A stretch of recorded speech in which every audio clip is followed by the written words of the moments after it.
Hi, it's me again with CorelDraw Tips and Tricks, and somebody posted on my video that if you squish my grid, and if you haven't been following along, I made this grid. If you squished it, you got a different perspective, and I didn't think much about it. But this is the original, and this is the new one.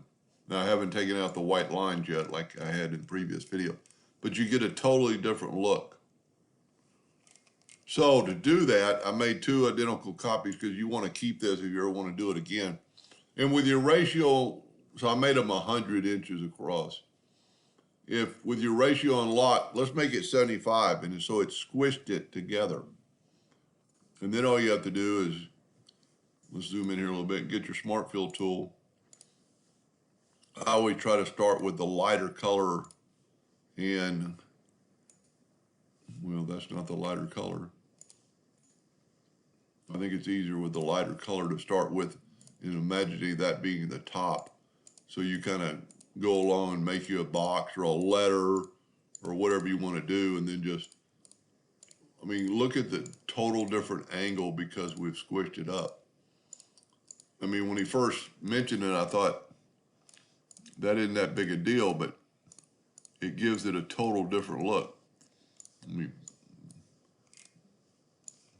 zoom in here, get the Smart Fill tool back. And then, so that would be your leading edge, and then take the Smart Fill tool and make it that darker color or a darker color, and then fill in your other spots that you would see from this angle. Like here, we've been normally putting stuff here. Well, you wouldn't see that, but you would see this. So this would, I should have really done a letter and made it so you could really tell a difference. But there is need one more of the lighter gray. Total different look, total different angle. And if you haven't been following along, we to get rid of these lines, and I'm gonna go ahead and do it real quick. Go up here and right click no outline, but the lines are still there because we used the Smart Fill tool.